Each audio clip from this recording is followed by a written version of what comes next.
Yes, people, what is going on? And welcome back to the channel for an absolutely massive video, a preview for the little small matter of the FA Cup final, a game that I will be at as a Chelsea fan. I am joined by Cameron, who is a neutral in this, so he's probably going to give you the most unbiased opinion of what is going to happen on this. Cameron, how are we? How are you feeling about this game? Yeah, hello, I'm all good. About this game, it's very tough because, especially for you, because you're not gonna like a lot of what I'm hearing today, purely because I think City are gonna smoke you. Yes, yeah. I'm. It's a cup final. It's 90 minutes of football. So that's the only thing I'm taking into it, is the fact of that, you know, City have been a little bit more vulnerable in the last couple of weeks. There might be half a chance that Chelsea can get away with something. I do think it's going to be a tough test, though, for us. Let's just get straight into the video. Let's subscribe if you're new around here. Turn notification bells on and make sure you follow us on all different social medias. But we're going to start with the sort of Chelsea team that is at the moment. Obviously not having a proper manager in place. Callum McFarlane, of course, taking charge against his old employer. Of course, he used to be at Manchester City as part of the youth setup there, and has then come over to Chelsea. I'm pretty sure he actually, I saw a picture the other day with actual people that were playing in his under-18s team. I think it is Rico Lewis and Nico O'Reilly are actually now, obviously, of course, playing against him in this FA Cup final. So it's, of course, a hell of a journey for Callum McFarlane, but it's a very unprecedented position to be in. You know, I think for Chelsea fans, they sort of expect nothing in terms of Callum McFarlane and what it's going to look like long term. But I think that there is also that realisation that actually Chelsea's form has been so poor, you know, especially this side of Christmas, but particularly since March, that it has cost Chelsea so many points, that now European football is only possible in one way, and that pretty much is by winning this game on Saturday. Yeah, there's a lot more at stake for you at the moment because, I mean, I've been looking at your run in the Premier League. It's been awful. I mean, I think we even mentioned it before in a previous video, just how bad your form had actually been. But with the chance at the FA Cup, you know, it's 90 minutes. It's also just a case of who turns up on the day a lot of the time.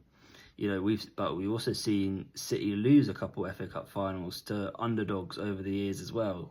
Like Wigan is the biggest one that stands out. Well, also, I was at that Wigan game as well, which I absolutely love. I was at that Wigan game. I was right in line when Ben Watson, the Ginger Ninja, flicked the ball on, and that, I have to say, was a perfect example of what could come. We aren't quite getting relegated like Wigan did, but I mean, that's a different matter.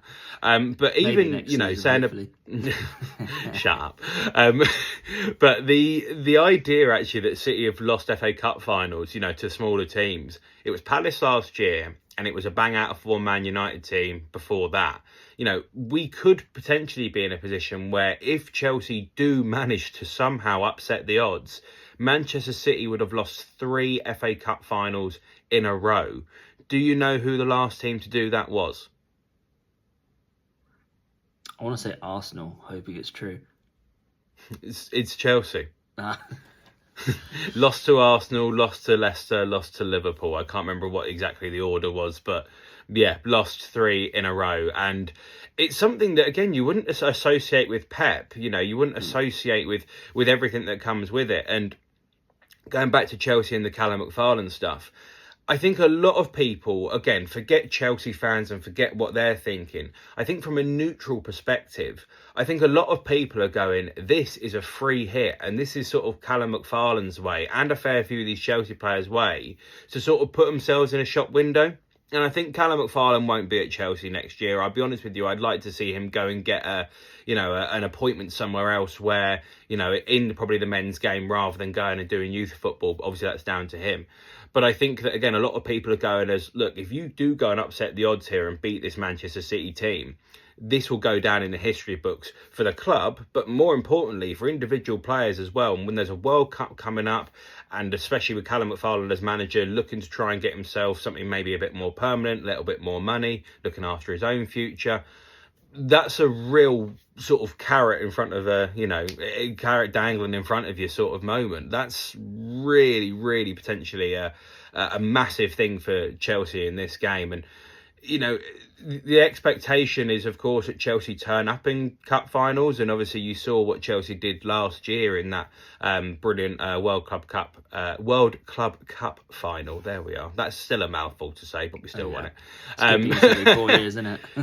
Yeah, good. I'm glad. Yeah, and we're going to hold on to that for 4 years because we ain't got anything else. But the idea that, you know, that Chelsea can turn up in these games. We have seen evidence before where Chelsea have just gone and absolutely blitzed what was the best team in the world. Now, I have to say, I think that this Chelsea team, where it is now, is a lot worse than what it was a year ago. But is it possible, do you think? It's always possible. You know, it's always possible. There's been so many. It's the FA Cup, which is, you know, the cup of upsets. Like, we've seen so many giant killings over the year. You know, okay, it's not quite a giant killing if you do go to beat Man City, but you're definitely, you know, well under, you know, the favourites of the tournament to actually win the thing. But again, it's all going to come down to how you do on the day. Like, I think you've got a good players fit. I think having Enzo in the team is going to be your main one. I think he's been your best player, especially over the last couple of weeks, despite the poor results. So I think if he's ticking, then you've got a chance. And City at the moment, obviously they've played midweek, so you've got a longer rest as well. They beat Palace, so you know they're still in the title race for now. So they're going to come into it a bit more confident. And Palace aren't an easy team to beat either. They're normally quite solid, but at the same time they've probably got another eye on their European Very Cup important. final. Yeah, of course, yeah. Going. It's only the FA Cup final you've got now, because you've already said they're probably too far behind to try and get a European spot. Yeah, I think with the European spots, I mean, mathematically it is possible for Chelsea to go and qualify for some sort of European football in the league table. But realistically, I think it's going to be the Conference League. And Chelsea, with all due respect to the teams that are in the Conference League, which I have to say is a great tournament and a great competition, I really liked it. We saw what happened last time we were in it, and we'll go and do that again if we're in it again. It is slightly disrespectful to the competition that we were in it in the first place. And I think for me, and I think for actually a fair few Chelsea fans, I think they'd actually probably prefer the idea to not be in European football at all than to be in the Conference League. So with that being said, the best way to get into the Europa League, which is a standard of competition that, you know, sometimes these bigger teams do go down into, and it's one of those and you just have to ride with it. Chelsea have been in that twice and won it twice. That's the sort of standard that Chelsea want to be at as a minimum. And I think the fans would possibly prefer to not play European football, but if it is going to be, it has to be that Europa League. If that's going to qualify us winning this game on Saturday, then yeah, that's the sort of thing that Chelsea fans want to try and get behind. And, you know, we're talking about Palace and the importance of their final. You know, we're talking about, you know, Arsenal as well, to be fair, with the importance of their final. Obviously, they're going to qualify for the Champions League, but or they already have qualified for the Champions League for next season, but then still trying to get over that line. There's a lot of pressure in and around this sort of time of the season. And again, I think that pressure can make diamonds, and I think that it's got to be something's got to turn in somebody's favour. I mean, nothing can just consistently just keep going on. Otherwise, football would be the most boring game, and we know that it is not. And I think going back to the actual football of this, for me, I like what you said about Enzo Fernandez. I like the idea that he is going to be, you know, one of the most key players on this pitch, because I do think that he is a sort of character that can drag Chelsea over the line. Current state of affairs, when we played Liverpool at the weekend, we were without a couple of people, particularly Pedro Neto and Alejandro Garnacho. Always stumble on his name. But Alejandro Garnacho and Pedro Neto, both not in the team. They're the sort of players that you really need at Wembley. The pitch is massive, the space is big, and you look at the games that Manchester City have had in recent weeks, particularly the one I'm thinking against Southampton, where they conceded the goal that was disallowed, and then obviously they went behind anyway before they turned back around to go and win it.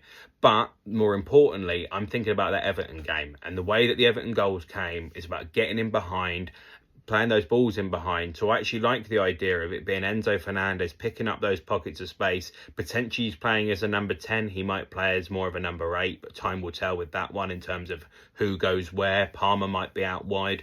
But I think if you can get those balls in behind and really stretch the pitch, someone like João Pedro is very, very good at dropping into space, picking it up and then moving elsewhere.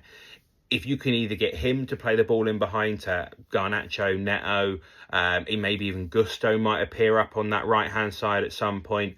I feel like you can get at that Manchester City team.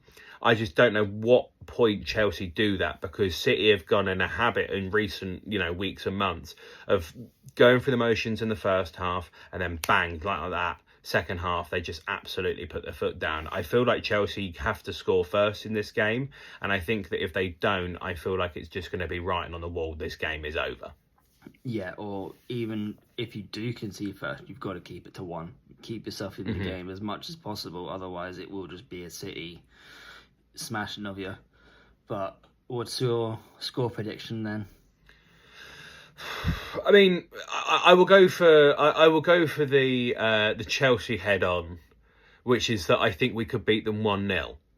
But I don't know if that is the best prediction that there is. So I think I'm also going to throw out that if I was if I had to put the life savings on it, I think I would say that it would be a 2-0 Manchester City win.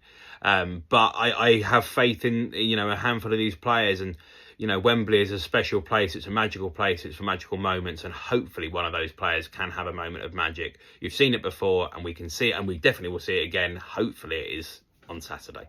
Yeah, well, I've gone for City 3-0, just to... Fair. Yeah. It's completely fair. They're scoring goals for fun. So, when you talk about the quality of Haaland and Semenyo and Cherki, and especially Haaland and Cherki, both of who were rested against Crystal Palace as well, those players are going to be ready, energised. It's a big moment for them, particularly Semenyo and Cherki. First opportunity at an FA Cup. They really can go for it in a final.